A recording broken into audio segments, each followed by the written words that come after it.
Hi, നമസ്കാരം. അപ്പം എൻ്റെ പ്രിയപ്പെട്ട സ്നേഹിതന്മാരെ, നിങ്ങൾ ബസ്സിൽ യാത്ര ചെയ്യുന്ന ആൾക്കാരാണെന്നുണ്ടെങ്കിൽ നിങ്ങൾ ചെയ്യേണ്ട ഒരു പ്രധാനപ്പെട്ട കാര്യം, നിങ്ങൾ ഒരിക്കലും മറന്നു പോകരുത്. നിങ്ങളുടെ ബാഗോ നിങ്ങളുടെ ഫോണോ എന്ത് വേണമെങ്കിലും നിങ്ങൾ മറന്നോളൂ. പക്ഷെ ഒരു കാര്യം നിങ്ങൾ മറന്നു പോകരുത്. എന്താണെന്നറിയോ? തലയണ. എന്തിനാണ് നിങ്ങൾ ഈ തലയണ? ചിലപ്പോൾ ഒരു സ്ത്രീയുടെ അടുത്ത് ഇരിക്കാനായിരിക്കും സീറ്റ് കിട്ടുന്നത്. ഓക്കെ, ഇപ്പോഴത്തെ ഒരു ട്രെൻഡ് അറിയാമല്ലോ, അത് ഓർത്ത് വെച്ചേക്കുക. അപ്പൊ നിങ്ങൾ ചെയ്യേണ്ടതെന്ന് വെച്ച് കഴിഞ്ഞാൽ അവരെടുത്തിരിക്കുന്ന സമയത്ത്, അല്ലെ അവരടുത്ത് നിൽക്കുന്ന സമയത്ത്, നിങ്ങൾ കാണാ ഇത് ഇങ്ങനെ വെച്ചിട്ട് ഇങ്ങനെ ഒന്ന് മറ വെച്ചോളുക, ഇതേപോലെ. ഓക്കെ, ഇത് വളരെ അത്യാവശ്യമായിട്ടുള്ളൊരു കാര്യമാണ്. ഞാൻ പറഞ്ഞല്ലോ, നിങ്ങൾ ഒരിക്കലും മറന്നു പോരുത്. നിങ്ങൾ വേറെ എന്ത് വേണമെങ്കിലും മറന്നോളൂ, പക്ഷേ ഇതേ കണക്കൊരു കവചം നിങ്ങൾ സൂക്ഷിക്കുക. അല്ലെന്നുണ്ടെന്നുണ്ടെങ്കിൽ മുട്ടൻ പണി കിട്ടാനുള്ള സാധ്യത വളരെ കൂടുതലാണ്.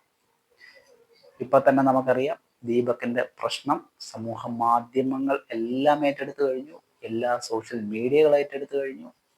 ഒരു തെറ്റും ചെയ്യാത്ത ഒരു നിരപരാധിയായിട്ടുള്ള ഒരു ചെറുപ്പക്കാരൻ ജീവൻ ഒടുക്കേണ്ടി വന്ന അവസ്ഥ നിങ്ങൾ കണ്ടു കഴിഞ്ഞു.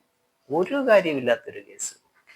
റീച്ചിന് വേണ്ടി ഒരു സ്ത്രീ കാട്ടിക്കൂട്ടിയ കുറെ കോപ്രായങ്ങൾ കാരണം നഷ്ടപ്പെട്ടത്. സത്യത്തിൽ ഇന്ന് ആ പുള്ളിയുടെ ശവസംസ്കാരം നടക്കുന്ന സമയത്ത് ആ അച്ഛൻ്റെയും അമ്മയുടെയും കരച്ചിൽ കേട്ട് നമുക്ക് സഹിക്കാൻ പറ്റാത്തത്ര വേദന തോന്നി. കാരണം ഒരു നിരപരാധിയായിട്ടുള്ള മനുഷ്യൻ, ആ പുള്ളിയെക്കുറിച്ച് ആർക്കും തന്നെ ഒരു മോശം അഭിപ്രായമില്ല.